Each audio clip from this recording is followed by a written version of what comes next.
आप देख रहे हैं ग्रेटर जम्मू और मैं हूं आपके साथ नीतू सिंह। सुर सफर के नए एपिसोड में आप सभी दर्शकों का ग्रेटर जम्मू के चैनल में स्वागत है।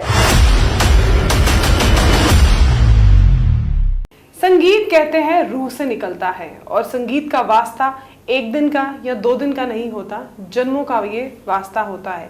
कुछ ऐसी ही शख्सियत से आज मैं आपकी मुलाकात कराने जा रही हूँ। नाम है इनका विजय मल्होत्रा, जो लगभग काफी समय से रेडियो आर्टिस्ट भी रहे हैं। लेकिन संगीत का सफर किस तरह से शुरू हुआ और इतना लंबा सफर, जिसकी इस सफर की अगर उम्र की बात करें तो ये 30 साल का सफर है। तो इस सफर की शुरुआत कैसे हुई, आइए करते हैं बातचीत। विजय मल्होत्रा जी, आपका ग्रेटर जम्मू के चैनल में स्वागत है। नमस्कार जी। सबसे पहले आपको और आपके चैनल के सभी दर्शकों को, जितने हमें देख भी रहे हैं, उनको भी मेरी तरफ से नमस्कार। जय माता की, जय डुग्गर, जय डोगरी की। जी सर, आप रेडियो आर्टिस्ट भी रहे हैं और साथ ही साथ आप सिंगर भी हैं। तो ये सफर कैसे शुरू हुआ? क्या बचपन से ही सिंगिंग की तरफ रुझान था? हाँ, मैम बचपन से ही शुरू थे। जैसे स्कूल पढ़ते टाइम ही थोड़ी बहुत ही सिंगिंग कर लेते थे। उसके बाद ऐसे घर पे हमारे ताए चाचे थी, वो थोड़ा बहुत गाते थे। बस उन्हीं को देख देख के थोड़ा सा शौक जाग गया। तो स्कूल में भी थोड़े बहुत ही, जैसे कोई पार्टी वगैरह होना तो वहाँ पे थोड़ा बहुत कर लेना।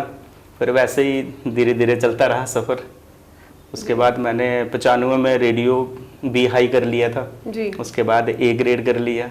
तो अब फिलहाल ए ग्रेड पे चल रहा हूँ मैं। तो ये मैनेज कैसे करते हैं, क्योंकि आप रेडियो आर्टिस्ट भी हैं और सिंगिंग के क्षेत्र में भी आपने काम करना है, तो ये मैनेज करना थोड़ा टफ नहीं रहता आपके लिए? हाँ, होता है थोड़ा बहुत, लेकिन चलो फिर भी बंदा निकाल लेता है समय अपने हिसाब से। तो ज्यादातर आपकी सिंगिंग किस में रहती है, किस भाषा में आप ज्यादातर संगीत गाते हैं? ज्यादातर मैंने डोगरी में ही गाया, मैक्सिमम डोगरी में गाया है। हिंदी पंजाबी गा लेते हैं, लेकिन मैक्सिमम मैंने जो एल्बम की है, जहाँ रेडियो मेरा जो अप्रूव्ड है, वो भी डोगरी में ही किया। मैंने डोगरी फोक किया हुआ है, ज्यादातर डोगरी को ही प्रेफरेंस देते हैं। तो सर, जब आपने सिंगिंग शुरू की थी, तो जैसे आपने कहा कि डोगरी गाने आपने गाए हैं, तो कोई एक सॉन्ग, जो पहला सॉन्ग जो आपका सॉन्ग था, वो जरूर हमारे दर्शकों को सुनाइएगा, क्योंकि वो एक याद होती है। बिल्कुल। तो ये मैंने एक गाना डोगरी, मेरी पहली एल्बम एक आई थी, तब ऑडियो कैसेट वगैरह आती थी, उसमें मैंने एक गाना गाया था डोगरी, अपने जम्मू के लिए ही, देशभक्ति गाना था वो मैं आपको थोड़ा सा जरूर सुनाता हूँ। हो जम्मू शहर डोगरें दा, दे पहाड़ी इलाका डोगरें दा। हो जम्मू शहर डोगरें दा, दे पहाड़ी इलाका डोगरें दा। डोगरा देश इच रड़दी है मुंजी, डोगरा देश इच रड़दी है मुंजी। रज्जी रज्जी खन्ने असे किसे देनी तंगी, रज्जी रज्जी खन्ने असे किसे देनी तंगी। असे नी किसे दी थोड़, ते जम्मू शहर डोगरें दे पहाड़ी इलाका डोगरें दा।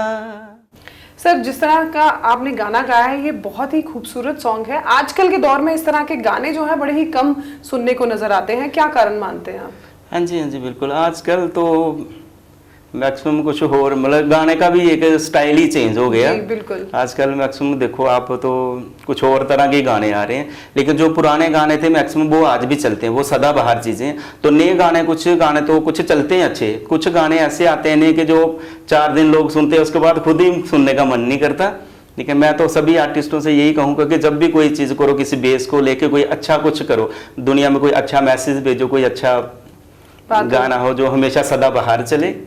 सर, आजकल का टाइम जो है बहुत डिफरेंट हो गया है विजय जी। आजकल तो हर चीज आपके हाथ में है और इलेक्ट्रॉनिक, आजकल टेक्नोलॉजी इतनी वास्ट हो चुकी है कि छोटी छोटी लूप होल जो है वो छुप जाती हैं। हाँ जी। जब आपने सिंगिंग शुरू की थी, तब जैसे आपने बताया कैसेट्स का दौर था, उस समय थोड़ा टफ था। उस समय को, आज के समय को कैसे देखते हैं? हाँ जी मैम, उस टाइम बड़ा टफ था। एक तो हमारे जहाँ J&K में तो सीखने सूखने का कोई इतना वो नहीं था, ना कोई सिखाने वाले थे उस्ताद, लेकिन बड़े कम। तो वो मतलब सीखने का भी इतना साधन नहीं था। और उस टाइम 8 ट्रैक में रिकॉर्डिंग होती थी कि सारे म्यूजिशियन इकट्ठे बैठते थे, गाने वाला पूरा गाना इकट्ठे गाना, और एक कैसेट में 8 गाने होते थे। अब तो चलो एक गाना किया, यूट्यूब पे डाल दिया तो हो गया, लेकिन उस टाइम पे थोड़ा सा था कि 8 गाने, एक एल्बम पूरी 60 मिनट की एल्बम करनी पड़ती थी। तो उस टाइम पे थोड़ा सा बड़ा, और ना इतनी पब्लिसिटी मिलती थी, क्योंकि सोशल मीडिया तो था ही नहीं। अब तो आप जैसे बड़े लोग जुड़ गए हैं, जो मतलब मीडिया की वजह से बड़ा ज़्यादा लोगों को सुविधा हो गई है, बड़ा ज़्यादा पब्लिसिटी मिल जाती है। कोई भी चीज़ हो तो फटाफट वायरल हो जाती है अगर अच्छा कुछ किया हो। पहले तो ये चीज़ें ऑडियो कैसेट बस लगा दी हो, कई साल लग जाते थे उसको मतलब पॉपुलर होने में जी। हाँ जी। लेकिन आजकल मैंने जितने भी आर्टिस्ट के साथ काम किया है या जितने भी आर्टिस्ट के साथ इंटरव्यू किया है, उनका ये मानना है कि बेशक सोशल मीडिया आ गया है, सारा कुछ चेंज हो चुका है, टेक्नोलॉजी वास्ट हो गई है, लेकिन जम्मू में अभी भी बहुत सारी चीज़ों में कमी है। कमी तो है, यहाँ पे तो बहुत ज़्यादा कमी है ऐसी। जैसे बाहर है, बाहर जैसे हिसाब से कि जैसे कोई भी सिंगर है वहाँ पे बड़ी सपोर्ट करते हैं कि बड़ा जल्दी उनको अच्छा प्लेटफॉर्म मिल जाता है। जम्मू में थोड़ी सी ये कमी है, मतलब थोड़ी भी मैं कहता बड़ी ज़्यादा है, लेकिन चलो फिर भी पहले से बड़ा ज़्यादा सुधार हो। जो हमने टाइम देखा है उस टाइम तो बिल्कुल ही जीरो ग्राउंड थी, तो अब तो थोड़ा सा फिर भी थोड़ा ठीक है। चलो कि अगर बंदे में टैलेंट है तो कुछ भी बना के अपने फेसबुक पे किसी पे भी डाले थे, चलो जो लोग देखने वाले सुनने वाले उसकी हीरे की कोई पहचान करने वाले तो कोई कर ही लेता है, थोड़ा बहुत पता चल जाता है। पहले तो बिल्कुल बड़ा मुश्किल था। सर आप गाने गाते भी हैं या लिखते भी हैं? नहीं, मैंने बड़े सारे गाने खुद भी लिखे हुए हैं। उनमें से कोई एक गाना तो हम आपसे जरूर सुनना चाहेंगे। हो कुन्ने कड़िया लोए दा पिंजरा, कुन्ने लाइया जिंदे, कुन्ने लाइया लाल डोरा, कुन्ने कड़िया लोए दा पिंजरा, कुन्ने लाइया जिंदे, कुन्ने लाइया लाल डोरा, लोआरू कड़िया लोए दा पिंजरा, सने आरुए सज्जना, सने आरुए ने लाइया डोरा, लोआरू कड़िया लोए दा पिंजरा, सने आरुए सज्जना, सने आरुए ने लाइया डोरा, कुन्ने कड़िया लोए दा पिंजरा, कुन्ने लाइया जिंदे, कुन्ने लाइया लाल डोरा। बड़े लंबे अंतराल के बाद कुछ इस तरह का मधुर संगीत जो है वो सुनने को मिला है। आजकल सर एक टाइम था, मैं आपसे जानना चाहूंगी, उस समय शायद टेक्नोलॉजी इतनी नहीं थी, सोशल मीडिया प्लेटफॉर्म नहीं थे, लेकिन पॉपुलैरिटी बहुत ज्यादा थी।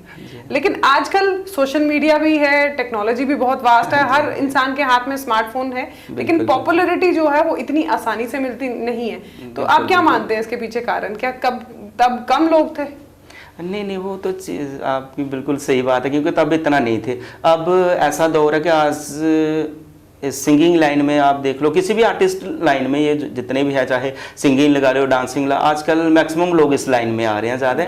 और अब देखो तो सिंगर भी बड़े ज़्यादा हो गए हैं, हमारे जम्मू में ही देख लो बड़े ज़्यादा सिंगर हो गए, और बड़ा अच्छा गा रहे हैं बच्चे, ऐसी बात नहीं, कुछ सीख भी रहे हैं, कुछ जिन्होंने सीख के आ रहे हैं जो मार्केट में, तो बड़ा अच्छा गा रहे हैं। अब तो थोड़ा सा कॉम्पिटिशन हो गया, कंपटीशन तो एकदम टफ हो गया थोड़ा सा, क्योंकि अब मैक्सिमम लोग इस लाइन में पड़ गए। पहले थोड़ा सा इस लाइन को लोग अवॉइड करते थे कि नहीं, अच्छा नहीं समझते कि क्या गाने बजाने वाला काम है, ये अच्छा नहीं है ना। तो मैक्सिमम अब ऐसा कि अब लोग इस लाइन को हमेशा यूज़ कर रहे हैं कि सबको ये है कि नहीं, इसमें भी कुछ ना कुछ तो है। सर आपने बात की सीखने की, तो जब सीखने की बात आती है तो गुरु ऐसे होते हैं जिनके बिना कहते हैं शिक्षा अधूरी रह जाती है। तो आपके गुरु कौन थे जिनकी वजह से आज आपने ये मुकाम हासिल किया है?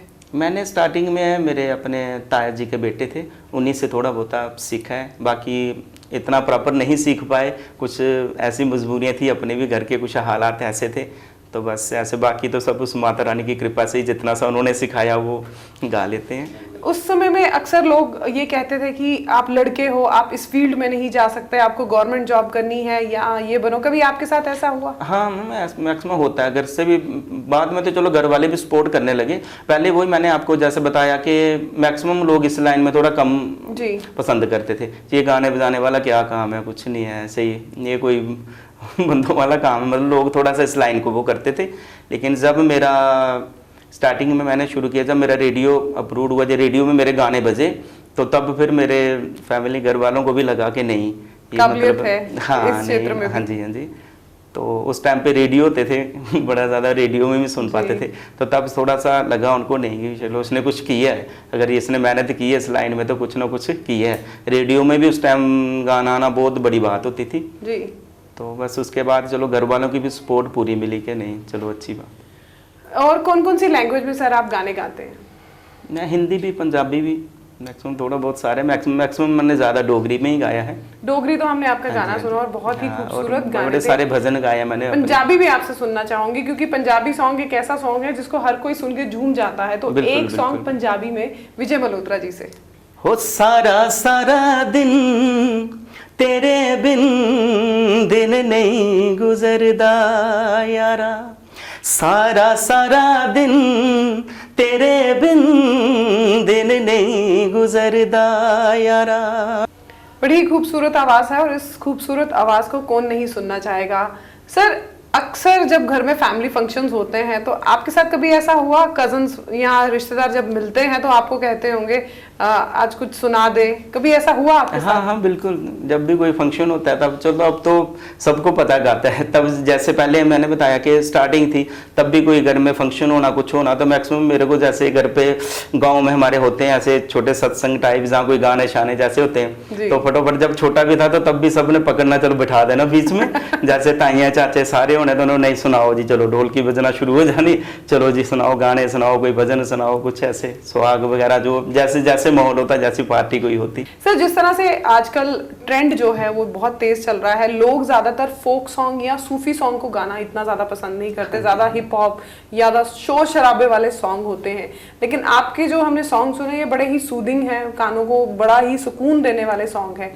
कभी आपको इस तरह का कोई जो हिप हॉप सॉन्ग गाने का मौका मिला तो क्या आप गाओगे या आप इसी तरफ ही अपना रुझान रखोगे?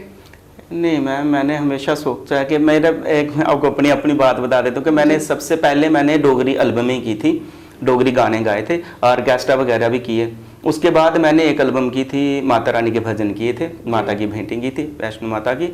उसके बाद मेरा थोड़ा सा पूरा मतलब मैं चेंज हो गया कि नहीं, भजन वगैरह ही ज़्यादा गाने। फिर भी बीच में मैंने गाने किए, लेकिन अब ज़्यादातर मेरा ज़्यादा फोकस अपने भजन और भेंटों पे रहता है कि भजन भेंटे, चलो ये अपने माता रानी का ही गुणगान करूं ज़्यादातर। जी, जो आपने पहला भजन लिखा था और गाया था, आप अगर हमारे दर्शकों को वो सुनाएंगे तो शायद वो फिर से एक समा जो है वो बंद सा जाएगा। हाँ जी जरूर।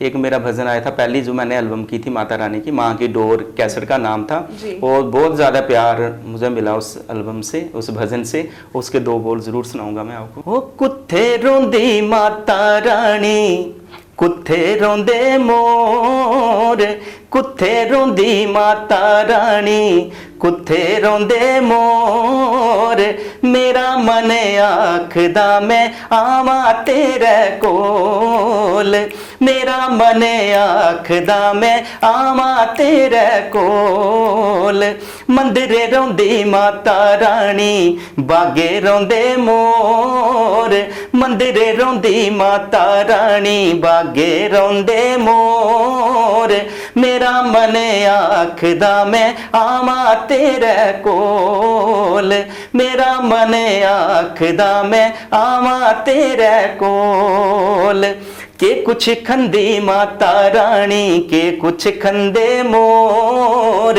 के कुछ खंदी माता रानी, के कुछ खंदे मोर, मेरा मन आखदा मैं आवा तेरे कोल, मेरा मन आखदा मैं आवा तेरे कोल। ये भजन मुझे नहीं लगता जम्मू के कोई भी जम्मू का ऐसा वासी होगा जिसने इस भजन को सुना नहीं होगा। बिल्कुल, मैं जम्मू में भी बजा और बाहर भी बजा, बाहर कंट्री तक, वहां से मुझे कॉल आया कि नहीं ये भजन मैंने भी बहुत बार सुना है ये भजन। और जब भी ये सुनते हैं तो इस भजन में ना एक अपनी ही लय है। बिल्कुल बिल्कुल। सर, आगे आपके आने वाले प्रेस्टिजियस प्रोजेक्ट कौन कौन से हैं? अभी मेरा एक नवरात्रों में नया भजन आ रहा है जो मैडम निधि जी ने लिखा हुआ है और मैंने गाया हुआ है जी। तो बड़ा नवरात्रों में बस वो आ जाएगा। वैष्णो माता का भजन किया मैंने एक और जी।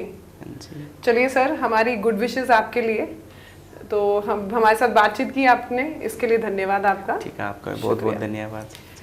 तो ये थे हमारे साथ विजय मल्होत्रा, जो रेडियो आर्टिस्ट भी हैं और लंबे समय से संगीत की दुनिया से जुड़े हुए हैं। लेकिन माता रानी के भजन जो आपने सुना ये इनके द्वारा गाए गए हैं, और ये जो भजन इनके द्वारा गाए गए हैं, मुझे नहीं लगता जम्मू में कोई भी ऐसा अछूता होगा इंसान जिसने इन भजनों को सुना नहीं होगा। इनकी गायकी के बारे में, इनके सिंगिंग के बारे में आप क्या कुछ कहना चाहते हैं? कमेंट सेक्शन में अपनी राय जरूर रखिएगा। अगले हफ्ते एक और हस्ती के साथ, एक और आर्टिस्ट के साथ आपके साथ रूबरू होंगी। कैमरामैन अजय जाडू के साथ मैं नीतू सिंह, ग्रेटर जम्मू के लिए धन्यवाद। रे रोंदी माता रानी, बागे रोंदे मोर, मेरा मन आखदा मैं आवा तेरे कोल, मेरा मन आखदा मैं आवा तेरे कोल।